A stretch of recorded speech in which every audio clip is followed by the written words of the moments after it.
Cleveland Clinic, Florida provides individualized treatment plans for excellent outcomes of health problems ranging from the most common to the most complex, even in cases considered untreatable by others. Cleveland Clinic, Florida. Every life deserves world-class care. All right, welcome to the KVJ ATS Podcast. Kevin's eyes look insane, but he's got new hair. Virginia is a witch, and she farts in her chair. Jason is a spaz who's got an old man's ass. Welcome to the After the Show Podcast. Yeah, hello, and welcome to the KVJ After the Show Podcast. How the hell's everybody here doing on a Wednesday? Just getting through it. Yeah, got you. Okay. Got a lot of lettuce, got a lot of salad in my system right now. Yeah, you went through the world record earlier to try to eat a head of lettuce, and the world record time of 1 minute, 31 seconds. Took you closer to 15. Ooh. Get the whole thing done. Somebody was saying, measurement-wise, though, I did see a text that it rolled through saying that other guy's lettuce, he didn't have the little nub in there, which you did eat, and that his was kind of cored out and a little bit smaller, a good bit smaller than yours. All Wow. right. We go extreme here on the KVJ show. Yeah, so you might have kind of been set up for failure there. It's not about winning, Virginia. It's about getting it done, completing. You know, I get it. It was a shitty world record, but we didn't stop. Kids never give up. Also, It was funny when you said it out loud. kids never give up. Also, kids, turn off this podcast. There's a lot of fucking swearing. Yeah. It's not good for you at all. Yeah. Let me see. One thing for the kids, Virginia's talking about how her son Rocco has developed some anxiety issues and has a little bit of fear unless he's riding the coattails of either Virginia or Panda. And even if we're there, he still has little meltdowns too. But it's Yeah. weird. It's new, too. It's brand new. Yeah, well, there's a couple or many things in the world that's going on. The Uvalde shooting in Texas, I think, is alarming. One, because, of course, it is another school shooting. But the thing that I find alarming, if kids got wind of it, is how the adults, that is the big headline. The adults who were there did not protect the children. And that would be tough, because I think if you feel like you have a protector or somebody who's like, hey, they're going to come and save me, I'm going to be saved, that is maybe the most disheartening message, that if a kid got wind of that, trying to process that would be tough. But we're attributing that to him. We don't even know if that's it, though. No, you really got to sit down and all talk I'm saying with is him. it's one of many things in the world that it could be. It could be anything else, maybe with social media. It could be something that he just observed. Or it could be something that just came out of nowhere. Who knows? You're right. Does Rocco, and I only ask this because this was a tough concept for me to get through as a little kid, and I found out early, just about death in general. Does he have any concept or any idea about that? And did he find out about that? Because I remember when I found out what happens when you die, it scared the living fuck out of me. He does have a little bit of concept of death, but I think that's really hard for him to process too. And yeah, when do you start talking to a kid about that stuff? Because I learned pretty early on. I feel bad for him because I can see that he's like struggling, and I feel like he's smart, and I feel like it's not helping him that he's smart, because I feel like he's working it out in his brain and he understands it, and it's making him freak out even more because he is so smart. Okay. Has he asked any questions? You said that you've tried to have a little bit of a conversation with him about this. Yeah, and he keeps trying to shut it down. Give me an example. So me and Panda will be like, did you see anything on TV, or were you watching any videos that made you scared? Like, why are you scared now? What is it that you're afraid of? And he's like, I don't know. And then he doesn't want to talk about it, and he shuts it down. But, okay, do you guys revisit that, though, and maybe do it in a different way, and maybe do it in a way where there might be, I don't know, a more relaxed environment? You get some of his favorite snacks, you kind of relax and almost have like a fun kids, not party, but a fun moment. I remember that's what when I was a little kid, Rocco's age, the therapist did this big snack party kind of a thing and kind of lowered my defenses, thinking it's just going to be this fun thing, and was not making the problem the main focus. And you kind of, I don't know, let his defensive down and then started talking to him about that. Because I think if you and Panda really did that, instead of just letting it go, oh, okay, let's let him walk away after he says, I don't want to talk about it. I think if you prod a little bit deeper and made it a little bit more fun, possibly, you may get some answers. Because it sounds like he's shutting it down. He is. And then you guys are like, well, let's just not even talk about it. He doesn't want to talk about it. I think we got to pry a little bit deeper here. He shuts it down like he doesn't want to deal with where it's coming from. I just always try to put myself in these situations. I was a kid with a lot of anxiety. If you have a fun little party and then you both come with a lot of love and curiosity and lowers defenses, it could possibly work. All right, snack party it is. Or whatever his thing is. Oh, he loves the snack party. Could be a phase too. Christina had sent in an email. She said, I had some anxiety and the same issue with my dad when I was younger. I fought him going to work or me going to school because I was afraid something bad was going to happen and I wouldn't be able to stop it. Very unrealistic. And I think in time I realized that. And so, maybe he's just in a phase where I think you do always have to kind of, as you understand more about the real world, you've got to kind of justify that with your own understanding of it. And it's always changing. And It is. You start to understand more of the adult concepts as you get older. He's going to be a second grader. So he's kind of getting into that where it's not just the little kiddie stuff anymore for him. Well, think about it, too. When you're a little dude or little girl, even when at 6, 7, you're experiencing so many firsts. You know what I mean? And it's overwhelming. Well, yeah, if you've never experienced before and it jars you a little bit. Yeah. If your nature is to be a little bit anxious, which I think his is. And he's curious, too. And he's super curious. And so he asks a bunch of questions. But then I feel like he gets so much information in his head and he's up there trying to absorb it that it might just be overwhelming him. It could be. I mean, it's a very large concept for anyone, kid or adult, to think about the other side and what happens, or is there another side? And so, maybe if those thoughts are hitting him now, he's just trying to say, yeah, what the hell? Is this all there is? I'm 45 and I struggle with it. You know what I mean? Yeah. It's the heaviest thought a human can have is, why are we here and what happened? Oh, and then we poof, gone, and we don't know where we're going. Oh, you're okay. And I was talking to my girlfriend about this because her kid's kind of going through the same thing.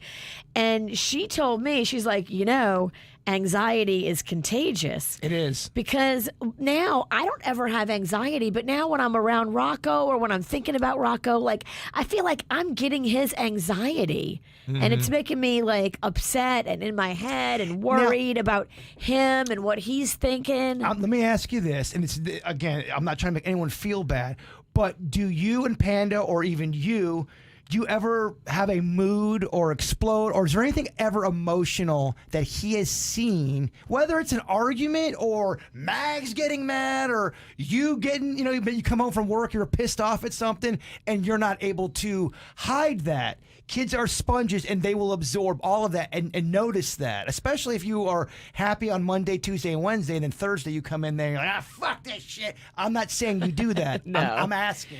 Nobody really like has fights or outbursts or anything like that. No, I don't think anybody's like, we have discussions. Most of the time it's about me, Rocco, and Panda talking about, we can't believe what Mags is up to. You probably, when you were a kid, you grew up in a very strict religious background. So I'd imagine death and the afterside, did it fuck with you at all? Well, the one thing, if you do grow up in a Christian household, that will happen a lot of times is they talk about death and going to heaven. And so that has been the one function of religion in raising children, is that you paint a rosy picture of going to paradise with death. And so that has been one thing that religion has done to help people try to justify and understand that and put, a rosy picture on it. But the thing that fucked me up was that's what sometimes religion is supposed to do, that as a little kid, I thought every little thing I did that was wrong, or if I got the answer wrong, God was mad. And I think sometimes people confuse if you do something wrong, you're not going to heaven. And as a little kid, that's heavy. And you don't know. Sometimes you don't know the difference if you do your homework or if you don't do your room, you're not going to. As a little kid, you think you're going to fucking hell. You think it's a major sin. Big time. Yeah. That can fuck your head up. Right, it depends upon how your parents lean on it. Some parents do use that as a manipulation tool with kids, and you don't realize how you're really jacking them up by doing that. My parents, it was always like, you just got to believe in Jesus, and just by doing that, it's not about your works to get to heaven. It's about you just believing. And so I was like, okay, that's kind of easy. And then my mom the thing that terrified me is, I told you, my mom would talk about, if you don't believe in Jesus and he comes, everyone else gets to go, but you're left behind. And here's what happens when you are. And that was what freaked me out. That was the scare tactic, because they had that horrific series we've talked about where they're marching kids out to a guillotine, and you're like, I don't want to be left behind. Good Lord. But your mom really, I think, believed that, so she doesn't think she was doing anything wrong. Now, I don't believe that. I don't think if a little kid is messing up, he's going to be left behind. And I just don't. That's not what I believe. So I could see that fucking up a kid's head, going, "Oh my gosh, I might be left behind." Yeah, that's a freaky feeling. Sure. That is. Yeah. And I probably was right around Rocco's age, somewhere around there, when those concepts were dropping on me, and I had anxiety about that. I don't know that I showed it, and my parents are probably happy that I did, or at least my mom. Fear you into being straight. Yeah. She's like, good, he's scared to death. This is what we want. We want him to be fearful and a good servant of the Lord. Yes. So, that all could play into it. I'm not at all knocking the church, but I remember being a kid going to 2 different churches, and holy shit balls, there were some weird fucking people. Well, that whole Left Behind, I mean, if you're really showing little kids, other kids being led to the guillotine, I mean, that is effed up. Well, the one church I went to, they have all of these pictures of Jesus is bleeding. There's throwing fucking stones at him. He's got. I was horrified sitting in church looking at all this shit, going, I got anxiety, Dad. Can you leave? There's been so much whacked and it's a lot for little kids. Yeah, it is, no doubt. It's a lot for anybody. Well, the one church I'm thinking of, they were really graphic with the pictures and the descriptions, and there was a lot of little kids there. It sounded like when I was also watching Friday the 13th too as a kid, so I'm getting it all mixed up. That might have messed with you too. Well, I think it's awareness to parents when you got kids around that age. What exactly are they absorbing? What are they hearing? What kind of conversations are they around? And that typically can be it. Imagine if he's at a party and Mags is talking off to the side and says something that he just picks up on and hears. Could be what's triggering it. So he heard us yesterday. It's all happening at once. He heard us yesterday talking about something else that was horrible and tragic, and then he had a bunch of questions about that. What was it? We know a family, and the mother passed away a couple of years ago. Remember when I had my rough moment on St. Patty's Day? So that mother passed away, and the little girl is Mags's age. And then just like recently, the dad also just passed away. So now the little girl has no mom and no dad. And it's like just unbelievable that this poor kid has gone through all this. But Rocco heard me and Mags talking about it. And that's what And now he's even more freaked out. So that's what I'm talking about when I asked, and maybe I worded it wrong when I said, if you guys are fighting or emotionally, it doesn't even have to be that. Right. It can be the content, the heaviness of it. And you're not meaning to talk about that in front of him. But he will, Rocco will take that and absorb that like a sponge. And this was just yesterday. Yeah. So to add on the already like rough couple of weeks he's had with anxiety, now we gave him some new stuff to be anxious about. Moms and dads can both die and leave you parentless. And he is just like, what? Yeah, that's what I mean about the content of what he's putting through his ears. And it's not because you're trying to be a dick or anything. No. But I think that can affect him. Well, no, I think if you're probably around that age, there is an invincibility you believe about your parents. Like they would have the power of life and death, and you can't die unless your parents had a say in it. And he's probably just coming to the point where he's got to reconcile that, okay, wait a minute. My mom, my dad, they can't guarantee that I'm not going to die. And so hearing stories like that could be this kind of stuff that's triggering his anxiety. But that's a good note that you picked up on, because I remember being a little kid, 5, 6 years old, and my parents talk and not realizing what they're talking about, but being 5 and 6 thinking, I know what the fuck y'all talking about. It's just they're little mini adults. I know. And I get it. I don't have kids. Yeah.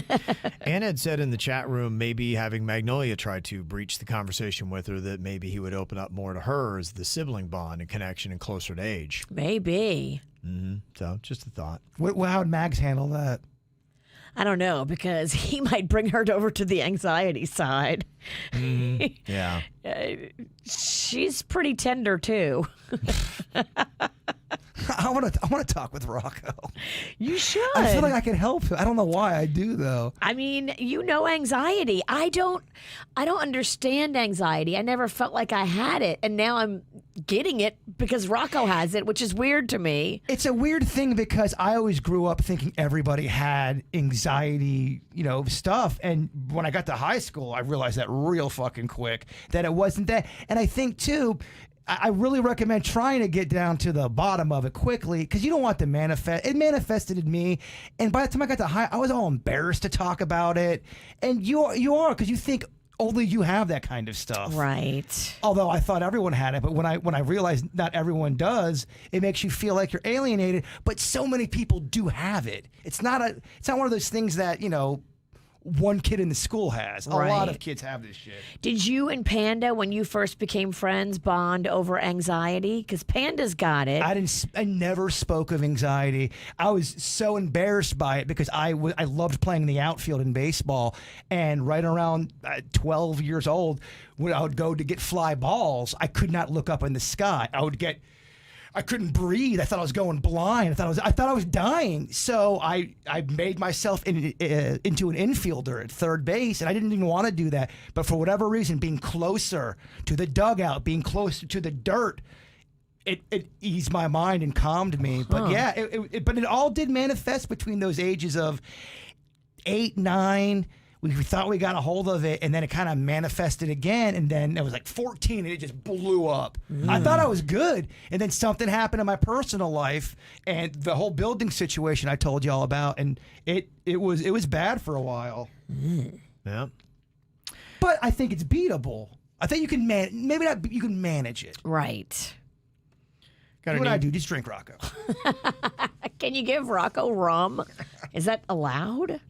I don't know the fucking rules anymore, Virginia. Got an email here from Angie, and she said, I was listening to the replay on my drive home, hearing V talk about her Jesus clock gift for Kevin's birthday yesterday. Bird saying, when the clock strikes midnight, you hear, Jesus is coming. And that may not be good. As Jaybird said that, I looked up, and I see this on a taxi in front of me, and it says in the rear window, are you ready? Jesus is coming. No way. It's like, wow, that's just, what a coincidence, huh? Or is it an omen? I don't know what's weird. going on. I don't know, fucker. You might want to start praying. Yeah, you might want to say your prayers just to be on the safe side of all this. Oh, that's weird. It can't hurt to pray. There you go. That would freak me out. That would freak me out, too. Wait, what? Wait, what?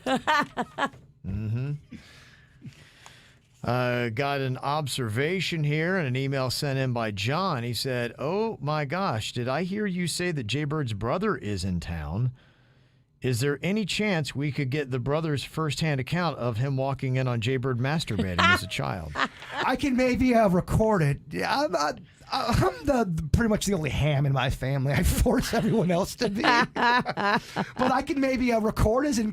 We probably won't get him in here, but I could definitely just record that. Have him give his account, his side of the story. I'll try to make it radio friendly so we can play it on the regular show. I love it. That's funny. It's a KVJ classic story. If you're a diehard, you know that story. It's a great story. And he opened the door and you were laying naked on the floor. Right? I was probably in 11th grade, 12th grade. We had all of these fucking doors where you could pick. And oh, you were that old. Yeah, maybe 10th grade, but I wasn't like little. And I was laying butt naked jerking, but the door was locked and I was so just caught up in the moment, I couldn't hear him picking the lock. And what would happen sometimes is a door would close and lock and no one would be in there because they were cheap ass doors. So he thought nobody was in there. Oh. And he walked in. So, brother, so you jerking it? Like, no, man, I got cramps. He's like, Cramps. Cramps. I was so embarrassed. I got a cramp in my dick. I'm trying to work out. I'm laying butt naked on the floor.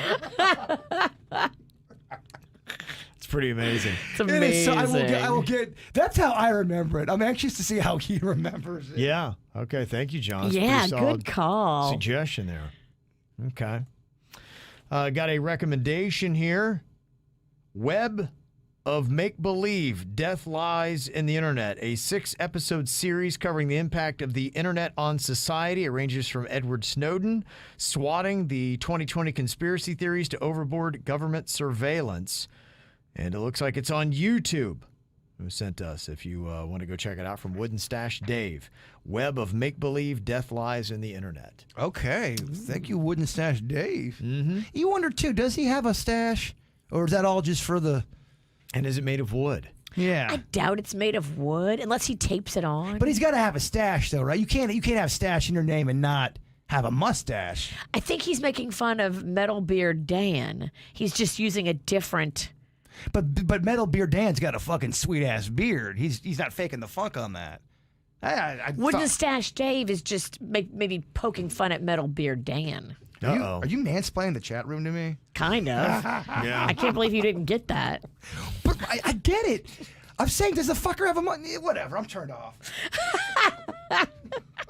Fuck this. Over here trying to help your kid. Fuck this.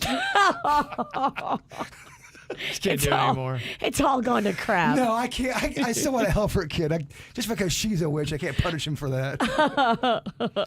Another programming note. Apparently, there's going to be a reality competition series just dropped today on Netflix. It's called Snowflake Mountain. Oh, yeah, I saw this. It takes 10 Gen Zers who are spoiled and forces them to grow up and learn survival skills by putting them in the mountains to compete for $50,000. That's it? It seems like it's going to be Low very, budget. very forced too and contrived. Not that all reality shows aren't like that, but so it tells you they're kicking it up a bit. I feel like that purse isn't very much to get Yeah, good 50,000? quality. That's that. Yeah. All your big shows pay a lot more than that. Yeah, Big Brother's $500,000. Yep. I mean, $500,000. Top Chef is $250,000. Okay. That's good. Survivor's what, $500,000?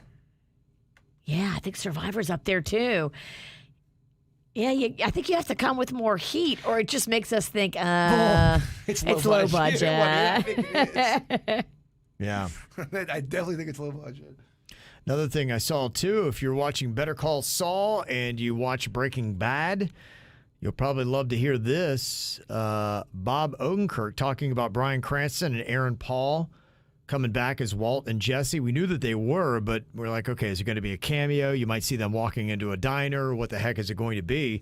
He said it's not just one time, and it was great. So they might actually have part of the plot line that goes on there. If you want to see these two shows intersect. I think they're all real friends in real life, too. They support each other. Yes. They do projects together outside of the TV. Well, Bryan Cranston and Aaron Paul, they've got, what is it, their Tequila, the yeah. Dos Hombres together. They do. still go around and do bartending gigs together. That's fun. Odenkirk, I think, is in tight with everybody there, too. They all seem like easygoing people that just be cool to hang out with. None of them seem like pretentious dicks. I agree. Like just fun. They're just here for Yeah. a good time. At least Odenkirk just seems like a regular dude that just wants to work and do acting shit. Yeah, absolutely. So that could be fun. Good news there. You see, today, the 22nd of June, it's National Onion Ring Day and National Kissing Day. Oh, Those don't go together. do not go. It's a terrible combination. I noticed that. I'm like, who would make these the same? What a bad idea. I mean, you need to kiss and then eat your damn onion rings and then go your separate ways. Oh, man, onion rings are so fun when they're done right. They are. So do you like when they get really big and fat to the point where the batter kind of starts falling off that onion? I don't like, you can go too big on the onion ring. Depends on the taste because, yeah, at BurgerFi, that does happen. They have some fat onion rings that sometimes the batter does fall off a little bit, but their taste, their flavor profile at BurgerFi is so nice.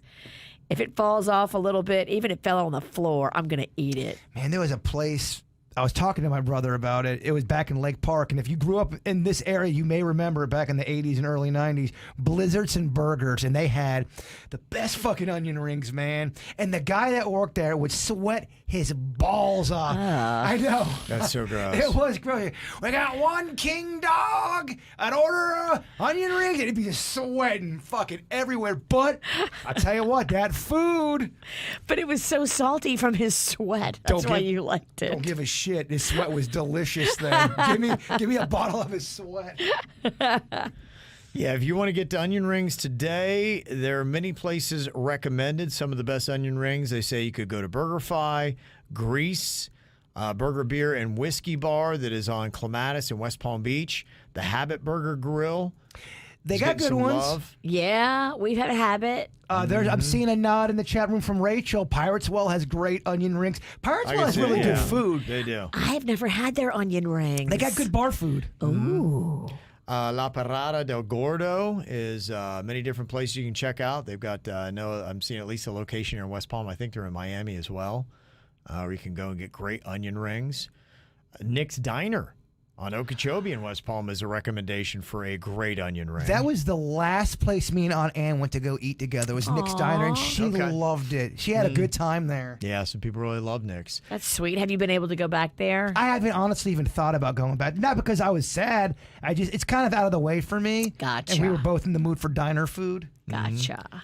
Howley's Restaurant is getting some love for onion rings. Howley's is fun. I've never had their onion rings. Okay. Culver's.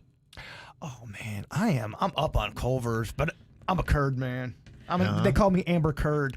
Culver's onion rings suck. You are fucking. Do they really? I'm They sorry. They don't suck, Kevin. They do suck. They really don't suck. Okay. I don't like them.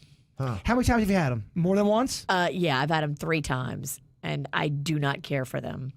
Huh. Well then, Kevin, if she doesn't care, tell me why they're good. Culver's does everything else right. Those little cheese curds, delicious. Butter burgers or whatever they call them, those are, wow, fantastic. Their desserts, delicious. But their onion rings are missing the mark.